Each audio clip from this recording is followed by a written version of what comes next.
So tinanggalan na natin ng tarp itong load natin. Sa puwet lang kasi nasa ibabaw lang yung load ng Asa Alloy. Yan. So pang 4 days na natin to na biyahe. Itong araw na to, umaga. Ang oras ay 8 AM Saskatchewan time. Nakakatuwa naman kasi may Pilipino pala dito.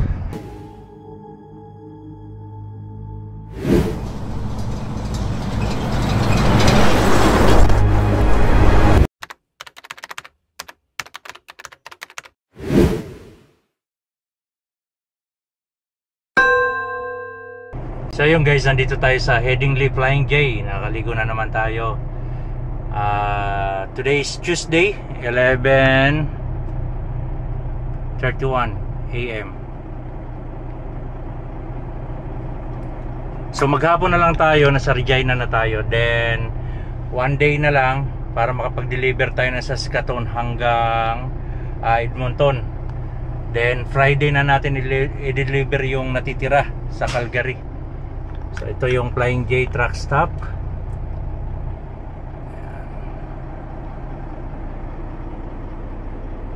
Shout out sa mga tropang CAG, mga tropang Filipino truckers dyan. Siguro itong Flying J na to nasa 1.5 hectare ganon. Sana panalunin tayo ni Lord para magkaroon ng kauna-unahang truck stop sa Pilipinas, the biggest truck stop in the Philippines. Sana pahintulutan tayo ni Lord na manalo sa loto, dahil pinagbigyan niya nga yung mga corrupt dyan sa Pilipinas eh. Ito pa kaya na may magandang hangarin, di ba? So yun, hanggang nangangarap lang tayo. Kung bigay ni Lord, okay, gagawa tayo ng truck stop kahit sa panaginip lang muna sa ngayon. Kung ibigay nga ni Lord, di ba? Malay mo. So tara, let's go. Biyahe na tayo para makarating na tayo ng Regina at makapagpahinga ng maaga. Okay? Ayun si ate, lady truck driver ng Nissan Transport. Kasama niya lang aso. So tara, let's go guys.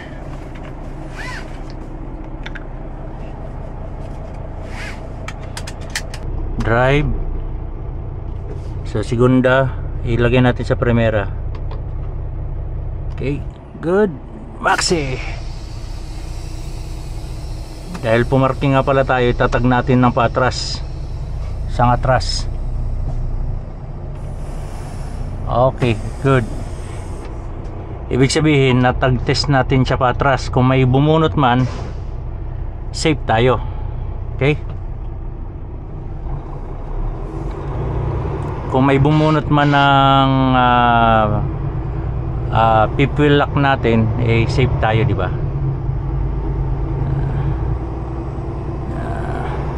Laki ng truck stop na to.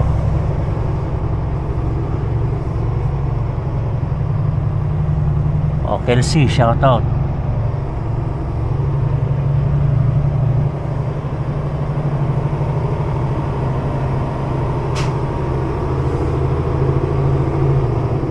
Ito lang kagandahan sa automatic, napakaginhawa i-drive at maganda ito ngayong truck na to. Gagawa tayo ng video about sa truck na to at kay Ken.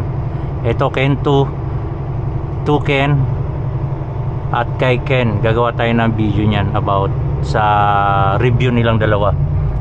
So yun, shout out sa mga tropang nasa IBD. Ayan. So itong truck stop na to napakalaki. Ito ang pangarap ko sa Pilipinas.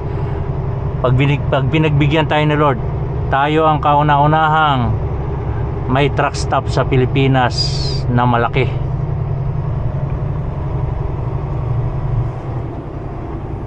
Or ano ba tawag niyan? Kauna-unahang truck stop sa Pilipinas. With shower, malinis na shower, malinis na washroom. Tama, huminto ako, nagkwarta na, di ba? Hirap ang truck, igawin natin ng primera. Okay.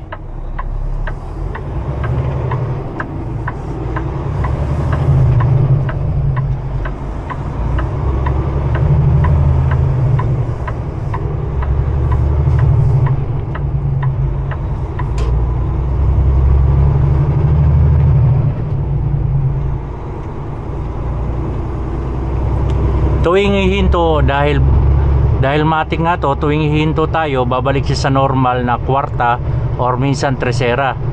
So lagi nating obserbahan, kasi nga kung lagi tayong arangkada na mataas ang kambyo, hindi tatagal ang clutch natin. Mabilis siya mag-sliding, so mapoporwisyo tayo. Tulad nito, hihinto tayo, di ba? Yan. Naka-tresera na siya, di ba? Cambio natin ang primera.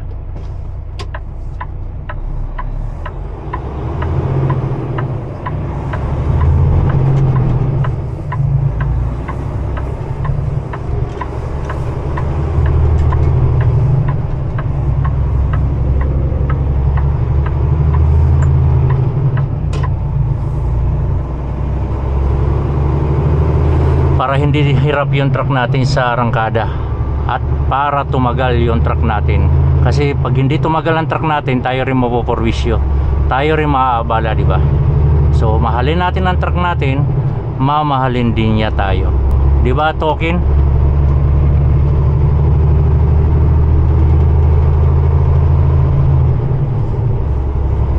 Ganyan lang, nandito lang kamay natin, wala nang galawan. Kaya ganyan-ganyan na lang, exercise para hindi tayo may stroke.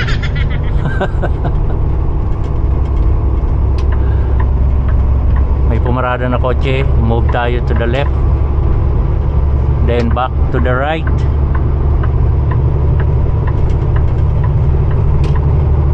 Okay, so yun, hanggang dito na lang muna tayo.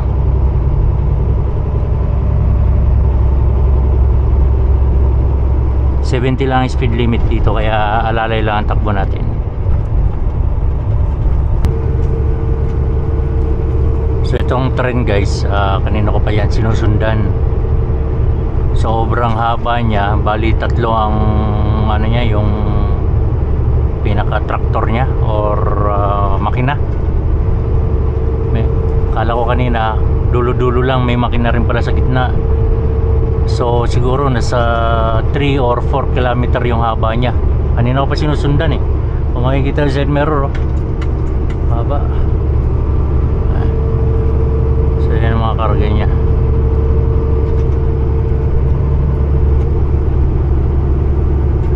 Papunta pa ng ano yan, British Columbia siguro. Sa Pilipinas mayroong ganyan, pero puno ng basura yung ibabaw ng container.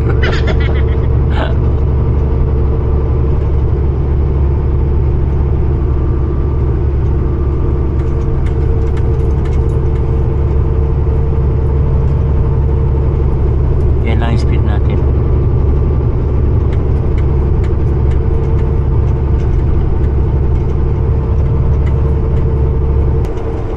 So ayan, naabutan na rin natin yung pinaka ulo ng train na yan.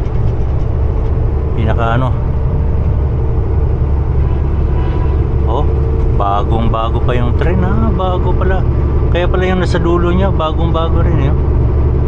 Bago siya, oh, busina pa, oh.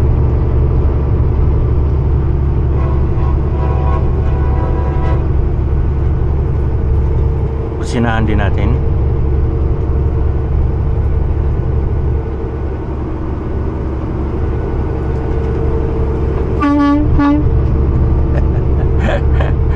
Binusinahan no? Ang train.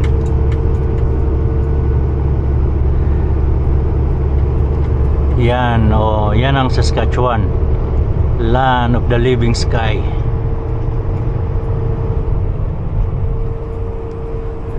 Tingnan nyo mo yung automatic guys, nagpi-free wheel siya, bagsak yung RPM mo, 106 ang takbo natin, nagpi-free wheel siya. Tapos mamaya pag bumalik na sa 105 yung takbo niya, akala ko ano, nagtitipid siya diyo, yan kumalo na. Titipid sa diesel to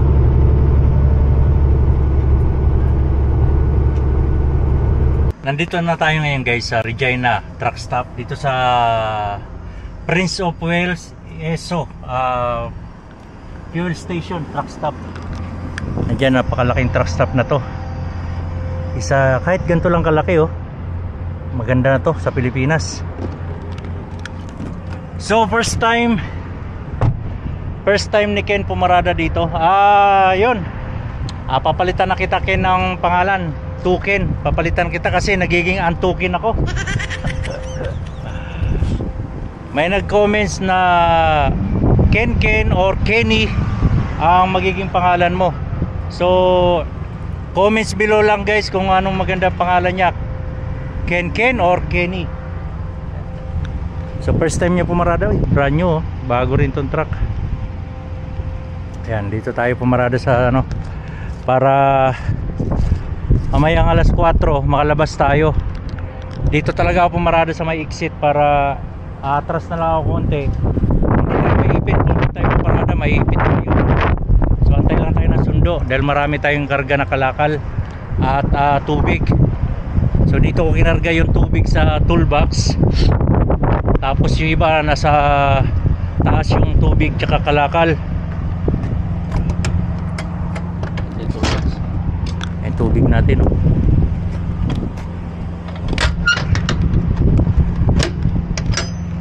So yun, hanggang dito na lang tayo. Comments below guys kung ano maganda ipapangalan mo kay Kenworth, kasi yung Tukin, nagiging Tukin talaga ako. Maya maya hinto ako, kaya tagal ko makarating dito. Yan, Ken or Kenny. Alright, so hanggang dito na lang tayo guys. Ingat at takbong pogi lang. Antay lang tayo ng sundo.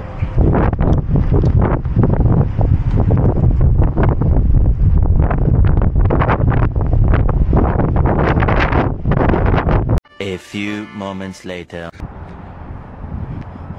So guys, nandito na tayo ngayon sa Saskatoon, sa Asa Alloy. Saan yung pangalan nila? Ayun, Asa Alloy. Bagong ano to, bagong tayo lang dito sa Saskatoon. So tinanggalan na natin ng tarp itong load natin.